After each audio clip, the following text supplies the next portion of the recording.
सागर जय कपीस तिहु लोक उजागर रामदूत अतुलित बल धामा अंजनी पुत्र पवन सुत नामा।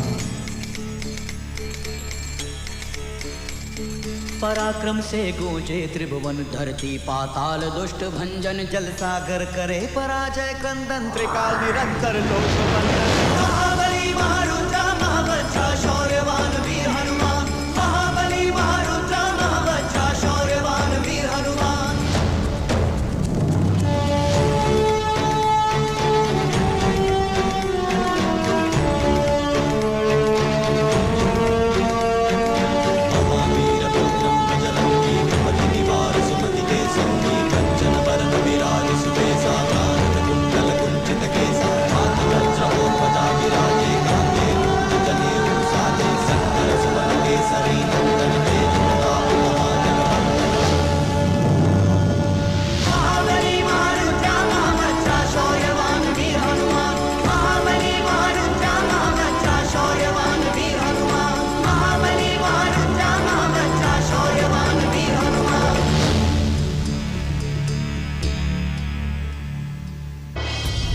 ब्रह्मांड ईश्वर की विशाल रचना, महामाया जिसमें समाई है कई आकाश गंगाएं, लाखों तारे, करोड़ों ग्रह और उनके उपग्रह, जिनकी परिसीमा है अनंत से अनंत तक, यानी कोई सीमा ही नहीं।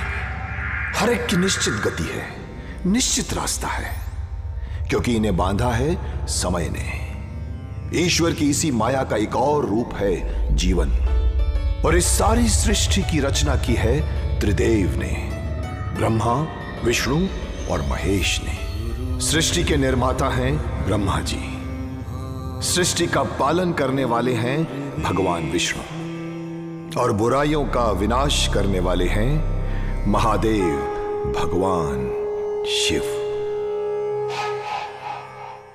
और इसी रचना का एक हिस्सा पृथ्वी, हमारी धरती मां, जो थी कुछ संकट में। भोलेनाथ, ये पृथ्वी को क्या हुआ? पार्वती, तुम स्वयं देख लो।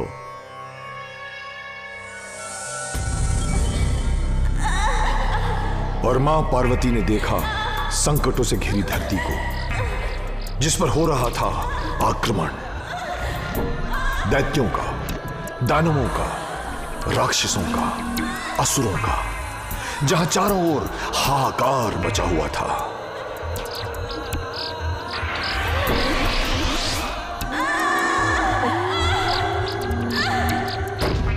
धरती मां वेदना से रो रही थी, तड़प रही थी।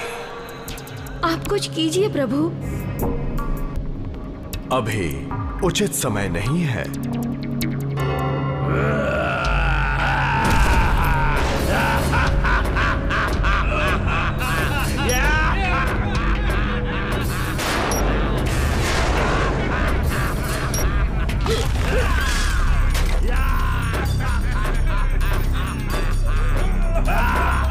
चुन के खाऊंगा, भून के खाऊंगा।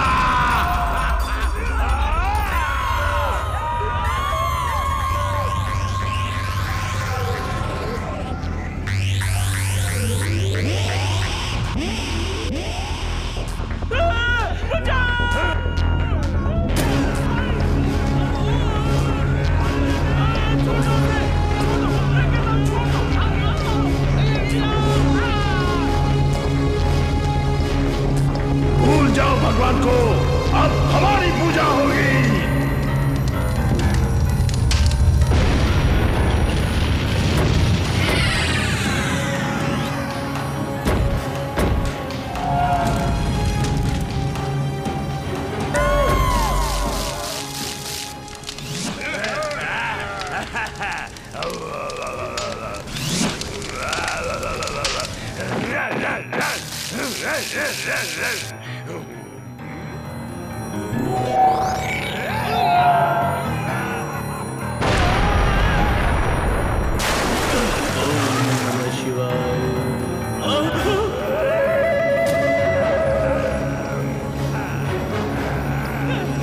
पानी से भाग कर जाएगा, पानी तेरे पीछे आएगा।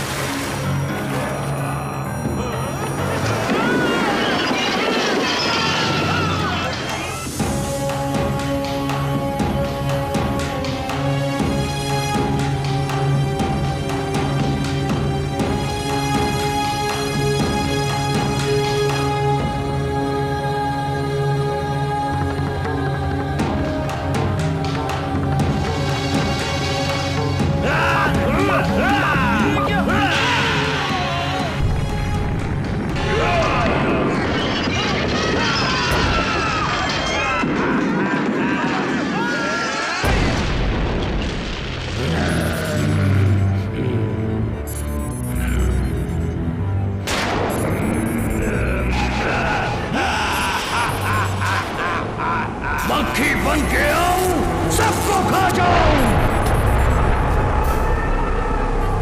अब जलेगा, सब जलेगा।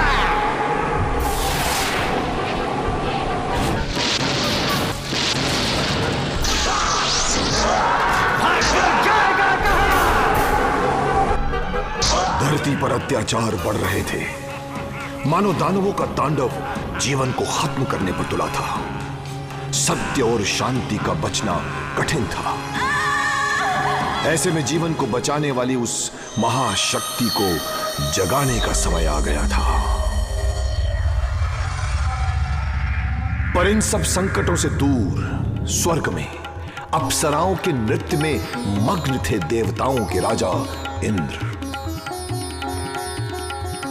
वाह वाह पूंजी का स्थला।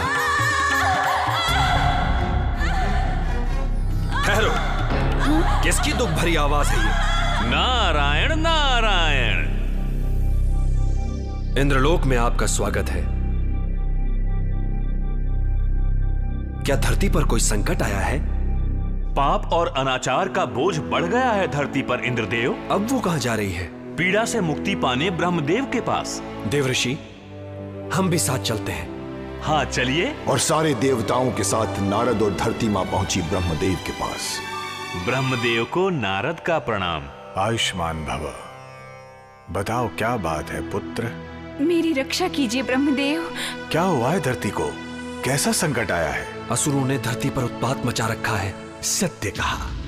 अब आप ही कुछ कर सकते हैं। केवल निर्मित ही मेरा कार्य है। तो फिर अब हम क्या करें प्रभु? मेरी रक्षा कीजिए, मुझे बचाइए प्रभु, कृपा कीजिए। धरती, हम सब जाकर भगवान विष्णु से मिलेंगे, उनसे प्रार्थना करेंगे, वही तुम्हारी रक्षा करेंगे।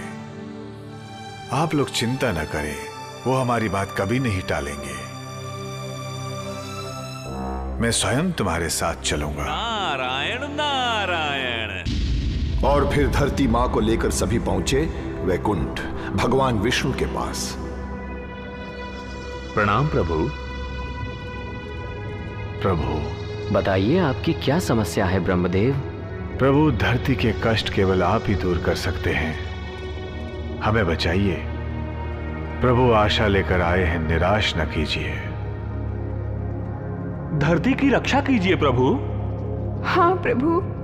तुम्हारे सारे कष्ट दूर होंगे, निश्चिंत रहो धरती। पर असुरों का विनाश कैसे होगा प्रभु?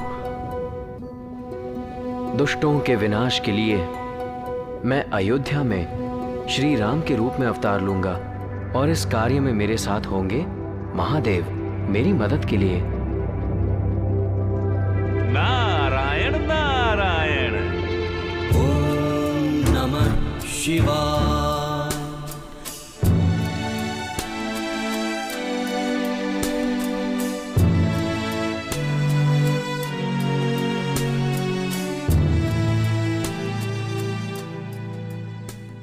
आप भी प्रभु?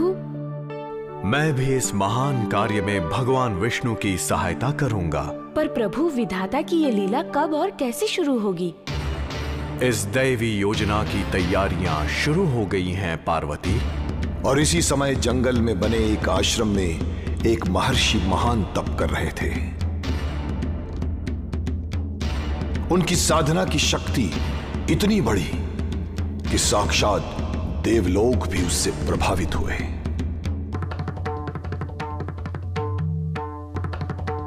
सुंदर, अति सुंदर। अरे ये क्या? मेरा आसन क्यों हिल रहा है? ये तो चिंता की बात है। ये कैसा अनर्थ है प्रभु? पता नहीं क्या है ये। अब क्या होगा? नारायण नारायण। मेरा आसन क्यों हिल रहा था देवऋषि? कोई आपका आसन छीनना चाहता है। ये क्या कह रहे हैं आप? मैं उन्हें जानता हूं इंद्रदेव। बताइए देवऋषि, कौन है वो? एक महर्षि के कठोर तप के कारण आपका आसन हिल रहा है। इसका कोई तो उपाय होगा। उपाय है देव। क्या है वो? शीघ्र बताइए। क्या कहा? मैं ही क्यों देवर्षि? पूंजी का स्थला इसमें क्या करेगी? हे सुंदरी, सुनो। तुम्हारी चंचलता और सुंदरता से ही महर्षि का तपोभंग संभव है। तो तुम जाकर उनका तपोभंग करो। जैसी आपकी आज्ञा प्रभु। असफल मत लौटना। नारायण नारायण।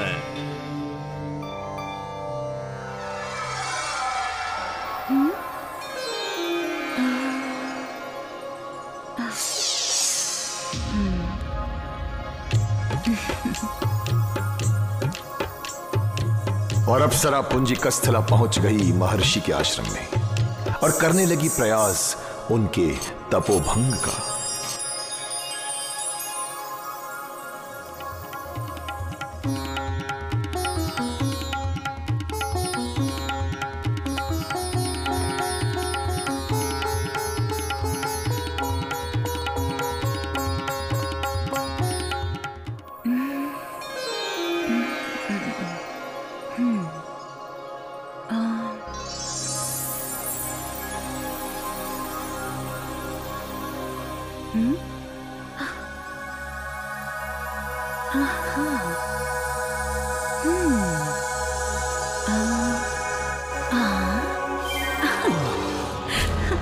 मेरे तप को भंग करने वाली चंचल सुंदरी, जा, मेरे श्राप से तू अगले जन्म में वानरी हो जाएगी।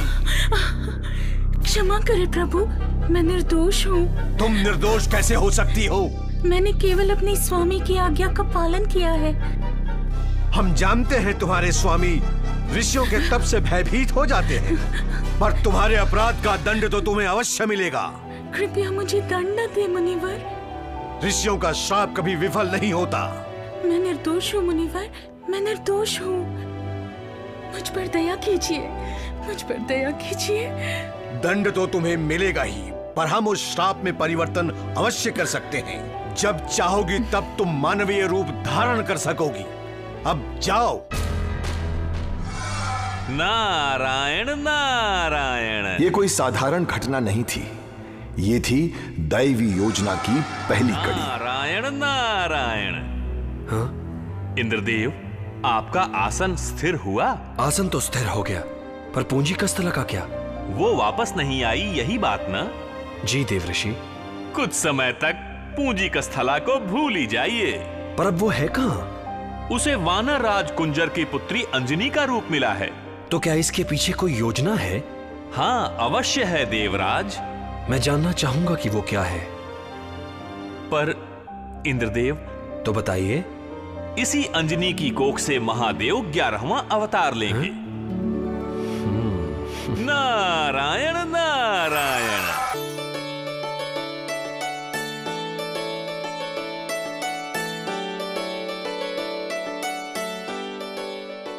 अप्सरा पुंजी कस्थला ने धरती पर जन्म लिया अंजनी के रूप में, और उसकी शादी हुई वानर राज केसरी से। ये थी दैवी योजना की दूसरी कड़ी।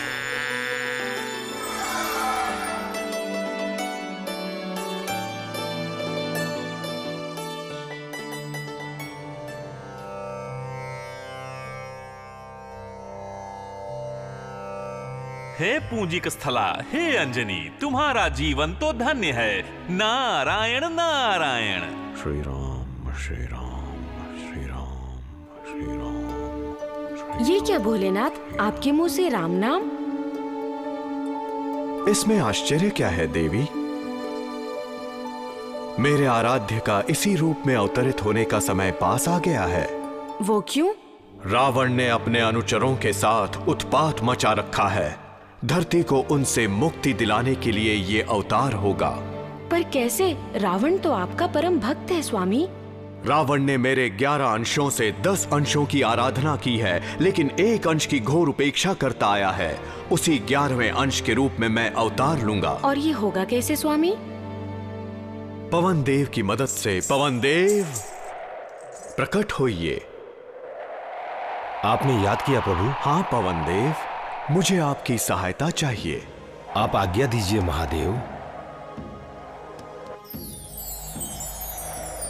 इसे आप अंजनी के गर्भ में स्थापित करें। जैसी आज्ञा प्रभु।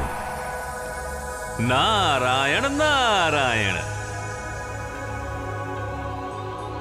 एक दिन माता अंजनी शिव ध्यान में डूबी थी कि अचानक अरे ये क्या? किसने छुआ मुझे? सामने आओ। कोई तो है। मैं हूं अंजनी। कौन हो तुम? मैं पवन देव हूं। शिव के आशीर्वाद से तुम जल्द ही एक पुत्र को जन्म देने वाली हो। तुम्हारा पुत्र अत्यंत बुद्धिमान, शक्तिशाली और मुझसे भी तेज होगा। ये सब एक देवी योजना के अनुसार हो रहा है। मैं उसका धर्म पिता बनकर उसकी रक्षा करूंगा और वो पवन पुत्र के नाम से जाना जाएगा।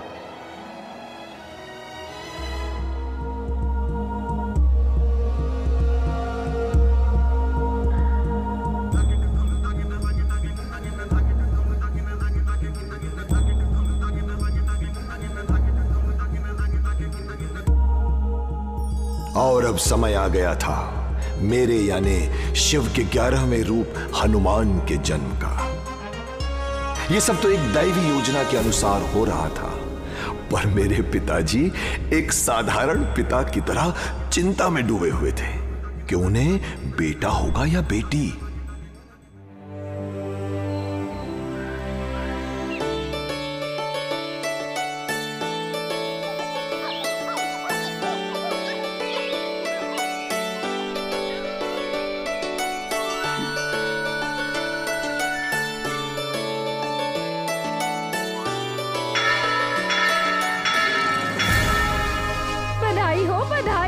अंजनी को बेटा हुआ है। कितना प्यारा है गोलू। हाय, कितना प्यारा है। इससे किसी की नजर ना लगे।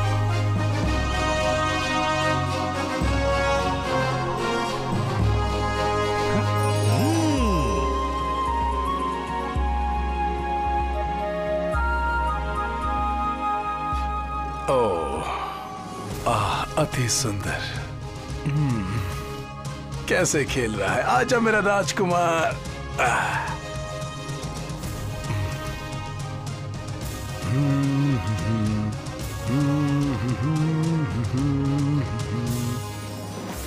शिव जी की कृपा है स्वामी। सही कहा अंजनी। वो शुभ घड़ी आ चुकी है। श्री राम के भक्त बजरंग ने धरती पर जन्म ले लिया है। नारायण नारायण नारायण नारायण।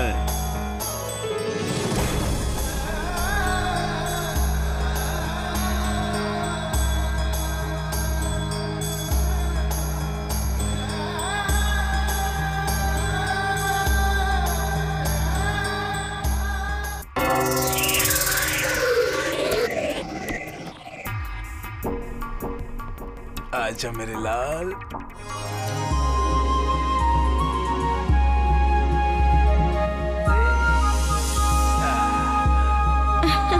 महाराज की जय हो। क्या बात है दासी? एक पंडित जी पधारे हैं महाराज। उन्हें सम्मान के साथ ले आओ। पंडित जी आप अंदर आ जाइए। प्रणाम। आइए पंडित जी बैठिए। हमारे बेटे का नाम क्या रखें? केसरी महाराज, आपके बेटे की जन्म तिथि बहुत ही शुभ है। आपका बेटा चैत्र के महीने के शुक्ल पक्ष की पूर्णिमा में मंगलवार के दिन पैदा हुआ है। इसके जन्म के समय सूर्यदेव मेष राशि में थे। तो इस बच्चे का नाम इसलिए मेरे विचार से मारुति होना चाहिए। मारुति, वाह कितना सुंदर नाम है। और इसका भविष्य पंडित जी? बहुत अनोखा, एक महान कार्य को पूर्ण करेगा।